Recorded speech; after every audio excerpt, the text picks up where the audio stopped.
بسم اللہ الرحمن الرحیم۔ السلام علیکم دوستو، دنیا بھر کی خبروں میں آج آپ سنیں گے، لیکن اس سے پہلے اگر ہو سکے تو لائک اور سبسکرائب کا بٹن ضرور دبا لیں۔ شکریہ۔ ایران، روس اور ترکی کی میٹنگ کس نتیجے پر پہنچی؟ سعودی عرب اور امریکہ کے درمیان سب سے بڑی فوجی مفاہمت۔ اسرائیل ایران میں آزادی سے اپنی کارروائیاں کرتا ہے، ایک رپورٹ۔ امپورٹڈ حکمران عنقریب قوم کے گھیرے میں آ جائیں گے، وزیر اعظم عمران خان۔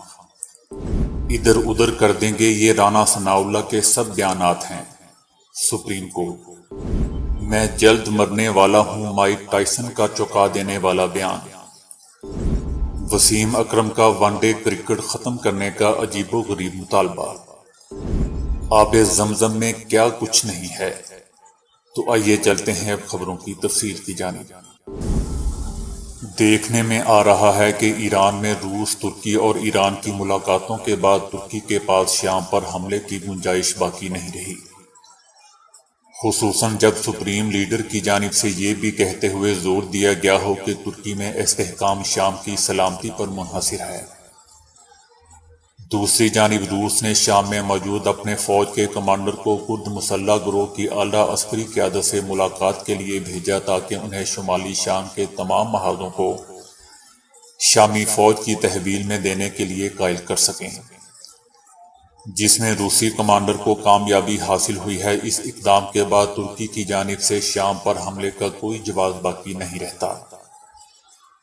ایران میں تینوں ممالک کے سربراہان کے درمیان اجلاس کے نتیجے میں شام میں ترکی کے متوقع حملہ ہونے یا نہ ہونے یا ان میں تاخیر کے امکان کو آئندہ چند روز میں پتہ چل جائے گا۔ روس اور ایران نے ترکی کو شام میں شامی فوج کی تعیناتی کے نئے منصوبے اور نقشے سے آگاہ کیا ہے تاکہ ترکی کو فوجی آپریشن کی منسوخی پر راضی کیا جا سکے۔ ایران اجلاس میں ایران کی جانب سے ترکی کے درمیان سیکیورٹی تعاون کو مضبوط بنانے، اختلافات کو دور کرنے اور دو طرفہ تعلقات میں بتدریج واپسی کی خواہش کا اظہار کیا گیا ہے، خاص طور پر جب ان اقدامات کے لیے شام کی جانب سے ایران کو تمام اختیارات سونپ دیے گئے ہوں۔ روس نے شام اور ایران کے ساتھ مل کر ترکی کو شام میں فوجی کارروائیوں سے باز رکھنے کے لیے کئی اقدامات کیے ہیں۔ مقبول میڈیا ہمیشہ انکشافات سے بھرپور خبروں اور سنسنی خیز کہانیوں کی تلاش میں رہتا ہے۔ صدر جو بائیڈن کے طیارے پر سوار ہوتے وقت سیڑھیوں پر ٹھوکر کھانے یا بائی سائیکل سے گرنے کے واقعات کا ذکر کرنے کی تو ضرورت ہی نہیں ہے، اور اب سعودی ولی عہد کے ساتھ جو بائیڈن کی مٹھی کی ٹکر کی باری آتی ہے۔ ان کا شاہی محل کے دروازے پر پرتپاک استقبال کیا گیا، لیکن اسے امریکہ میں کچھ لوگ یہ کہتے ہوئے مسترد کرنے کو امٹ پڑے کہ سعودی ولی عہد نے صدر جو بائیڈن کا ہوائی اڈے پر ان کے طیارے کے پہلو میں خیر مقدم کیوں نہیں کیا۔ یہاں دوستو اہم بات یہ ہے کہ دونوں ممالک کے درمیان دو طرفہ تعاون کے معاہدے طے پائے ہیں۔ ان کا اہم پہلو امریکہ کی جانب سعودی عرب کے ساتھ فوجی تعاون کی طرف واپسی ہے۔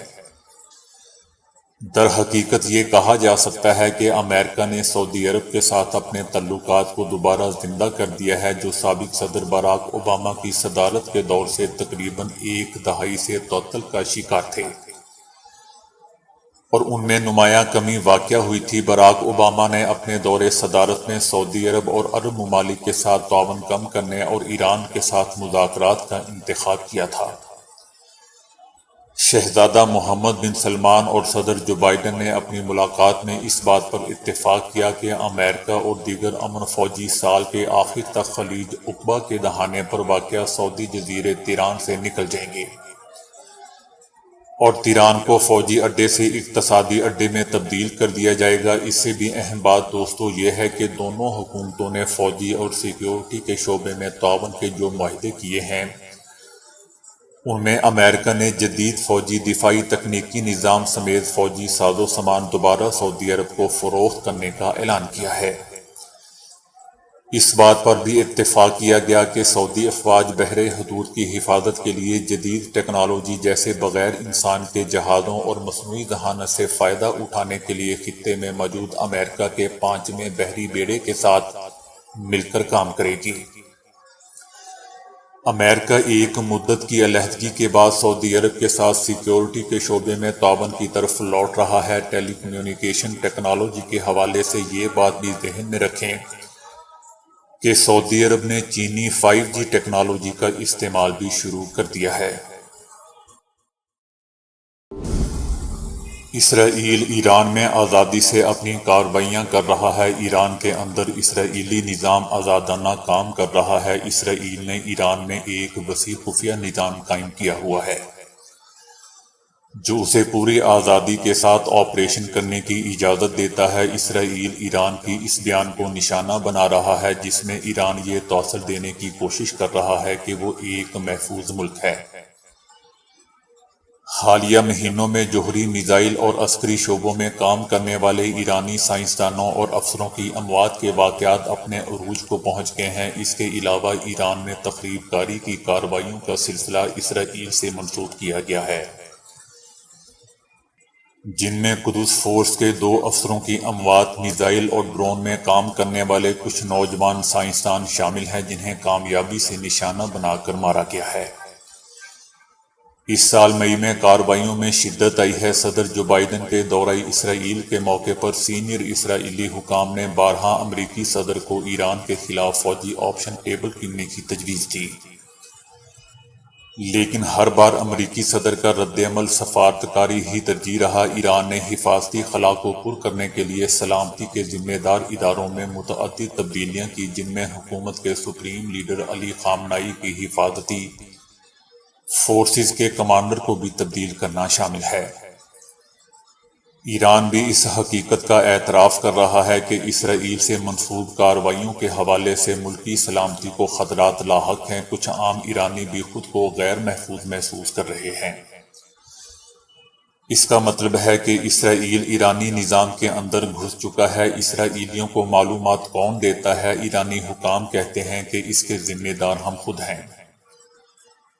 ہم خود کو محفوظ محسوس نہیں کرتے۔ شاید یہ نظام تباہی کے مراحل میں ہے۔ اندر سے یہ نظام سوویت یونین جیسا ہے۔ اسرائیل سے منسوب حملے جن میں ایران کے بنیادی ڈھانچے، اداروں، افراد اور دیگر اہداف کو نشانہ بنایا گیا، وہ اس پالیسی کا حصہ دکھائی دیتے ہیں جسے اسرائیل جنگوں کے درمیان جنگ کہتا ہے اور جس کی لاگت کا تخمینہ دوستو ایک حقیقی بڑی جنگ کے جتنا ہی ہے۔ عمران خان کا کہنا ہے کہ جرائم کے بادشاہ زرداری اور شہباز شریف لوٹی رقم سے پنجاب میں ارکان خریدنے کی کوشش کر رہے ہیں۔ آصف زرداری اور شہباز شریف نے پہلے اپنی لوٹی گئی رقم سے NRO 2 حاصل کیا اور اب پنجاب اسمبلی کے ارکان کو خریدنے کی کوشش کر رہے ہیں۔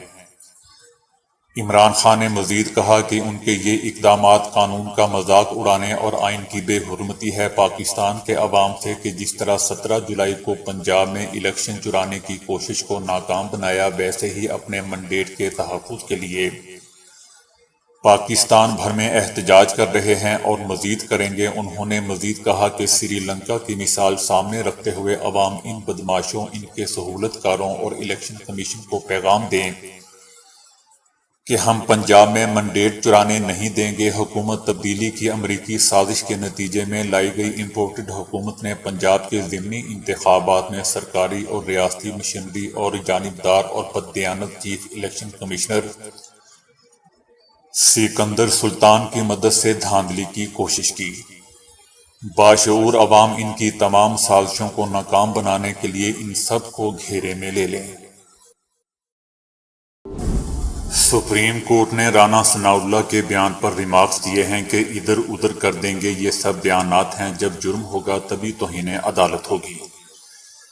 سپریم کورٹ میں رانا ثناءاللہ کے خلاف دائر توہین عدالت کیس کی سماعت ہوئی۔ وکیل تحریک انصاف نے کہا کہ رانا ثناءاللہ نے ہمارے MP مسعود مجید کو 40 کروڑ میں خرید کر ترکی سمگل کر دیا۔ لیگی خاتون رحیلہ نے ہمارے 3 MP سے رابطہ کیا۔ عطا تارڑ نے ہمارے 3 MP کو 25 کروڑ کی آفر کی۔ جسٹس اعجاز الاحسن نے کہا کہ ادھر کر دیں گے ادھر کر دیں گے یہ سب بیانات ہیں، کیا آپ سمجھتے ہیں کہ آپ کے اراکین اسمبلی کو روکنے کے لیے سرکاری مشینری کا استعمال ہوگا؟ جسٹس اعجاز الاحسن نے کہا کہ اگر ریاستی مشینری سے بندے اٹھائے جائیں تو یہ فوجداری جرم ہوگا، جب یہ جرم ہوگا تبھی ہم اس کو دیکھیں گے۔ کسی جرم کو پہلے فرض نہیں کرتے۔ سپریم کورٹ نے توہین عدالت سے متعلق مزید شواہد ریکارڈ پر لانے کی ہدایت کر دی اور کہا کہ توہین عدالت کا جو الزام لگایا ہے اسے ثابت کریں۔ ہم یہاں پر بیٹھے ہوئے ہیں اور ہماری آنکھیں بند نہیں ہیں، ہماری نظر اپنے حکم نامے اور قانون پر ہے۔ امریکی باکسر مائک ٹائسن نے اپنے مداحوں کو ایک چونکا دینے والے تبصرے میں پریشان کر دیا۔ ان کا کہنا ہے کہ وہ خود کو موت کے قریب محسوس کر رہے ہیں۔ 56 سالہ سابق ہیوی ویٹ باکسنگ چیمپئن صدمے اور نشے کے علاج کے ماہر کے ساتھ بات کر رہے تھے۔ ان کا کہنا تھا کہ جب میں آئینے میں دیکھتا ہوں تو مجھے اپنے چہرے پر یہ چھوٹے دھبے نظر آتے ہیں اور میں کہتا ہوں واہ، اس کا مطلب ہے کہ میری میعاد ختم ہونے کی تاریخ بہت ہی قریب ہے۔ ٹائسن نے مزید کہا کہ بہت سے لوگوں کا خیال ہے کہ دولت سلامتی اور خوشی لاتی ہے، مگر میرا خیال ہے کہ ایسا ہرگز نہیں ہے۔ میرے لیے پیسے کا کوئی مطلب نہیں ہے۔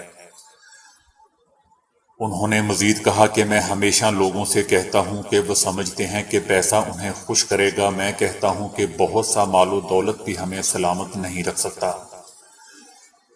ٹائسن نے وضاحت کی کہ آپ کو لگتا ہے کہ آپ ناقابل تسخیر ہیں جب آپ کے پاس بہت پیسہ ہے، اور یہ سچ نہیں ہے۔ اس لیے میں ہمیشہ کہتا ہوں کہ پیسہ تحفظ کا غلط احساس ہے۔ ٹائسن نے اپنی جوانی سے ہی دوستوں وسیع شہرت حاصل کی۔ وہ 1986 میں 20 سال کی عمر میں تاریخ کے سب سے کم عمر ہیوی ویٹ چیمپئن بن گئے تھے۔ ریٹائرمنٹ کے وقت وہ 50 پیشہ ورانہ مقابلے اپنے نام کر چکے تھے۔ مائک ٹائسن سن 2005 میں کیون میک برائٹ سے ہارنے کے بعد ریٹائر ہوئے تھے۔ سوئنگ کے سلطان اور قومی کرکٹ ٹیم کے سابق فاسٹ بولر وسیم اکرم نے انٹرنیشنل کرکٹ سے ون ڈے ختم کرنے کا مطالبہ کر دیا۔ وسیم اکرم نے کہا کہ کرکٹ حکام کو 50 اوورز کے میچز ختم کرنے پر غور کرنا چاہیے۔ بحیثیت کمنٹیٹر بھی مجھے اب ون ڈے کرکٹ طویل لگتی ہے۔ سابق کپتان کا کہنا تھا کہ موجودہ دور میں زیادہ تر کھلاڑی T20 اور ٹیسٹ کرکٹ پر فوکس کر رہے ہیں، اس لیے مجھے لگتا ہے کہ ICC کو ون ڈے کا کیلنڈر ختم کر دینا چاہیے۔ وسیم اکرم نے کہا کہ T20 فارمیٹ محض 4 گھنٹوں پر مشتمل ہوتا ہے، جبکہ دنیا بھر میں لیگز کے ذریعے بھی کرکٹر پیسہ کما سکتے ہیں۔ آپ نے دیکھا انگلینڈ کا بہترین آل راؤنڈر بین سٹوکس حال ہی میں ون ڈے سے ریٹائر ہو گئے ہیں، جو افسوسناک ہے، لیکن میں ان سے متفق ہوں۔ زمزم کا پانی دوستو، حضرت ابراہیم علیہ السلام کے بیٹے حضرت اسماعیل علیہ السلام کی پیاس بجھانے کے لیے اللہ تعالیٰ نے ہزاروں سال پہلے ایک معجزے کی صورت میں مکہ مکرمہ کے خوش پہاڑوں میں جاری کیا۔ زمزم مسجد حرم میں خانہ کعبہ کے جنوب مشرق میں تقریباً 21 میٹر کے فاصلے پر تہہ خانے میں واقع ہے۔ یہ کنواں وقت کے ساتھ سوکھ گیا تھا، لیکن نبی کریم صلی اللہ علیہ وآلہ وسلم کے دادا حضرت عبد المطلب نے دوبارہ کھدوایا، جو آج تک جاری اور ساری ہے۔ آب زمزم کا سب سے بڑا دہانہ حجر اسود کے پاس ہے۔ جب آذان کی جگہ کے علاوہ صفحہ مربع کے مختلف مقامات سے بھی نکلتا ہے۔ 1953 تک تمام کنووں سے پانی ڈھول کے ذریعے نکالا جاتا تھا، مگر اب مسجد حرم کے اندر اور باہر مختلف مقامات پر آب زمزم کی سبیلیں لگا دی گئی ہیں۔ آب زمزم کا پانی مسجد نبوی صلی اللہ علیہ وآلہ وسلم میں بھی عام ملتا ہے، اور حجاج کرام یہ پانی دنیا بھر میں اپنے ساتھ لے جاتے ہیں۔ جدید طبی تحقیقات سے معلوم ہوا ہے کہ آب زمزم میں ایسے اجزاء، معدنیات اور نمکیات موجود ہوتے ہیں جو انسان کی غذائی اور طبی ضروریات کو بڑے اچھے طریقے سے پورا کرتے ہیں۔ حکومت سعودی عرب نے اس بات کا اہتمام کر رکھا ہے کہ ہر 4 گھنٹے بعد زمزم کے پانی کا جدید ترین لیبارٹریوں میں ہر لحاظ سے معائنہ کیا جاتا ہے۔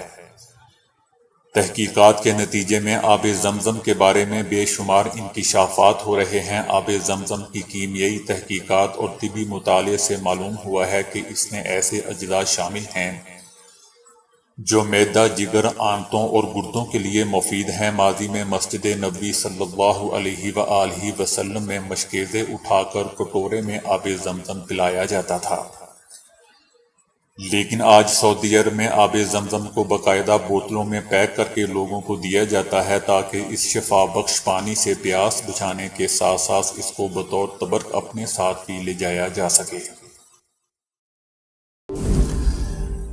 کیا ہم نے کبھی غور کیا ہے کہ عام بات چیت کے دوران ہم کتنی بار غیبت کرتے ہیں؟ عام طور پر لوگوں کو غیبت کرتے ہوئے پتہ ہی نہیں چلتا کہ وہ کیا کر رہے ہیں۔